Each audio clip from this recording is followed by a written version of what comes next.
On a des problèmes de désinformation et je pense que ça vient de gens comme vous et moi. On est samedi matin, le 26 avril 2025. Voici mes cheveux de samedi matin. La première chose que j'ai vue ce matin en me connectant à Facebook, c'est un de mes amis qui avait partagé une publication de désinformation.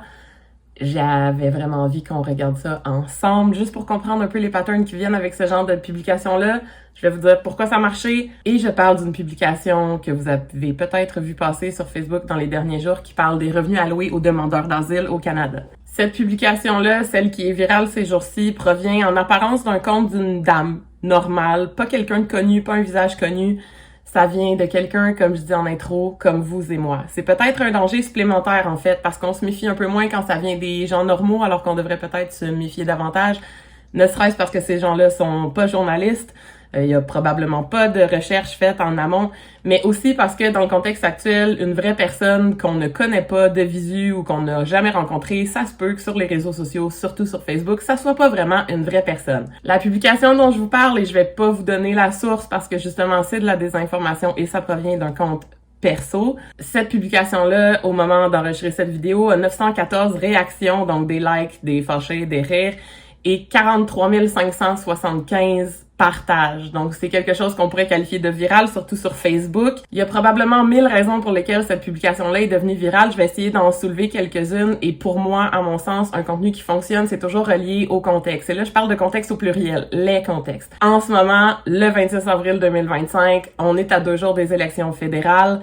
Et c'est sûr que parler politique en ce moment sur des enjeux qui dérangent les gens, c'est quelque chose qui va être payant en termes de visibilité. Deuxième raison qui peut expliquer la viralité de cette publication-là, c'est qu'elle touche à 2 enjeux électoraux importants qui font les manchettes depuis des mois, c'est-à-dire l'économie, évidemment, et l'immigration. C'est des enjeux électoraux qui soulèvent les passions, mais principalement, cette publication-là est faite pour souligner l'indignation. En fait, on nous dit dans cette publication-là, grosso modo, que les réfugiés reçoivent plus d'argent que les retraités au Canada. Et c'est sûr que, dit comme ça peut fâcher plusieurs personnes. Ensuite, ce qui peut avoir contribué au succès de cette publication-là et contribué au fait qu'on s'est pas trop méfié peut-être avant de la partager, c'est que le look de la publication ressemble à l'interface d'origine. C'est-à-dire que, au premier coup d'œil, pour des personnes qui sont pas nécessairement alertes sur ce genre de questions-là, la publication peut ressembler à une publication Facebook normale. C'est sûr que quand le look de la publication ressemble à l'interface, on a un peu par défaut l'impression que ça a été fait naturellement, organiquement sur la plateforme. Celle-là, elle est tout ce qu'il y a de normal, tout ce qu'il y a de plate à la limite. Ça évite qu'on se méfie. Maintenant, quand on y regarde de plus près, c'est une publication, comme je vous disais, qui a plus de 900 réactions puis plus de 43 000 partages, sauf que quelque chose d'intéressant, c'est qu'elle a 0 commentaire. 0 commentaire quand il y a 43 000 partages. Ça devrait vous sonner une cloche. C'est important de vous interroger à savoir pourquoi. Peut-être qu'ils ont été simplement fermés parce que la dame était overwhelmed devant le nombre de commentaires qu'elle obtenait sur sa publication. Ça, c'est lui prêter des bonnes intentions. Mais peut-être aussi que cette section commentaires-là a été fermée en toute mauvaise foi devant le nombre de publications qui venaient démentir l'information contenue dans la publication. En regardant les partages, on se rend compte rapidement que quelques-uns d'entre eux ont partagé pour démentir l'information, alors que d'autres ont partagé pour appuyer l'information.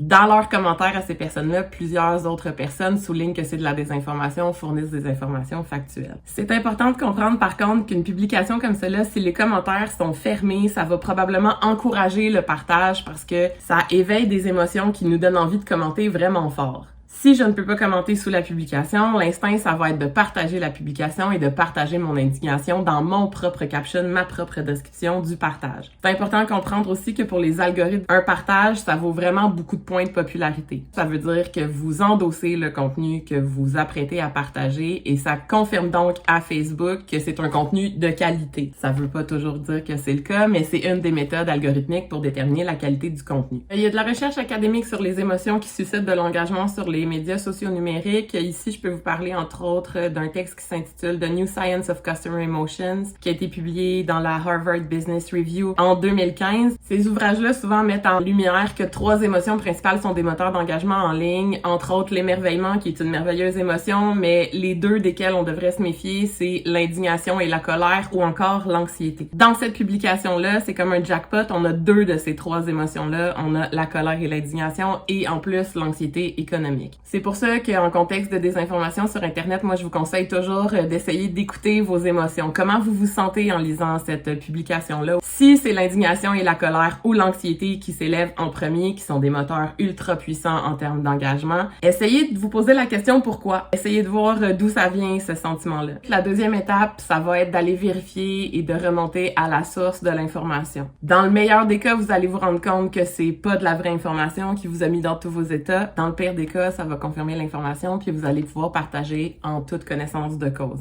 Dans le cas de la publication qui nous occupe aujourd'hui, évidemment, je vous suggère toujours de reprendre les termes de la publication pour faire votre recherche Google. Ici, je suis allée chercher pension mensuelle réfugiés au Canada et vous allez remarquer que le premier extrait est aussi trompeur. Google va toujours vous montrer l'extrait de la page qui ressemble le plus à votre recherche. Dans ce cas-ci, le premier lien pour moi, c'est le lien du Canadian Council for Refugees qui nous met tout de suite en extrait. Il est intéressant de savoir que le gouvernement fédéral alloue une pension mensuelle, blablabla. C'était la ligne directe de la publication problématique. Quand on clique sur ce lien-là, on se rend rapidement compte que cette page-là est un démenti de cette information-là. Si on descend un peu plus loin, vous allez avoir toutes sortes d'informations et vous allez retrouver l'envoi qui est à l'origine un courriel. Quand je dis à l'origine, je veux dire il y a longtemps parce que cette information-là a été mise à jour sur cette page-là en avril 2009. Maintenant, si une seule source, ça vous convient pas, si c'est pas suffisant pour vous, je vous invite à continuer à descendre votre petite recherche. On peut tout de suite voir que le deuxième lien, c'est un lien du gouvernement du Canada. Quand on clique, on voit que c'est un très court démenti. Évidemment, les plus sceptiques d'entre nous vont faire « j'ai pas plus d'informations que ça, il me dit juste que c'est faux ».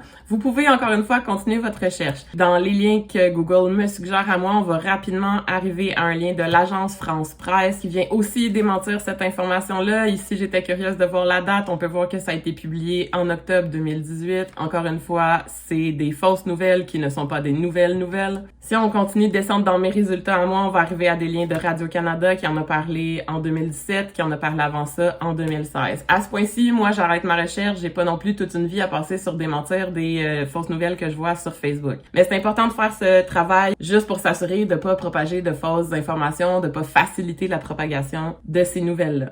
Maintenant, qu'est-ce qu'on fait avec ce genre de publication-là? Qu'est-ce qu'on fait quand on voit de la désinformation de ce genre-là et qu'on arrive à la reconnaître? D'abord, la règle numéro 1, c'est vraiment de réfléchir à deux fois avant d'interagir avec la publication. À chaque fois que vous likez, à chaque fois que vous commentez, puis à chaque fois que vous partagez une publication comme ça, comme j'expliquais tantôt, ça indique à Facebook que c'est un contenu de qualité. Je vais pas arrêter de mettre des guillemets là-dessus. Ce que ça veut dire, c'est que ça booste la visibilité de cette publication-là. Si vous avez l'impulsion d'interagir avec ce genre de publication-là, demandez-vous consciemment si vous souhaitez donner plus de visibilité à cette publication-là parce que c'est ça qui va arriver. Autre option que vous pouvez faire, vous pouvez commenter la publication avec des vraies informations, peut-être avec des liens, avec des sources, juste pour s'assurer que ce soit clair pour cette personne-là que l'information qui est propagée est fausse. Troisième option, vous pouvez aussi partager la publication d'origine. Moi, je ferais pas ça parce que justement, un partage, ça vaut de l'or dans l'algorithme de découvrabilité.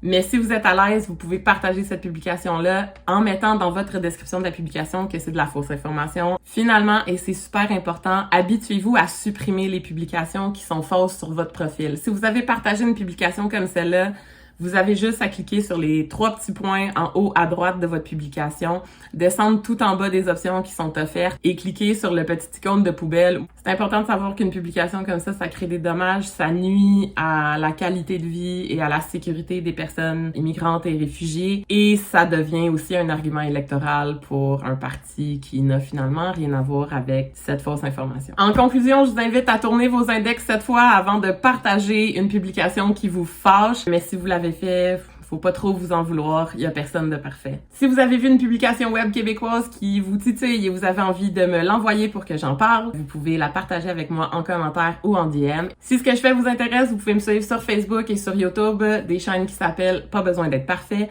Vous pouvez aussi me suivre sur mes comptes perso sur Instagram, TikTok, LinkedIn et Blue Sky. À la prochaine!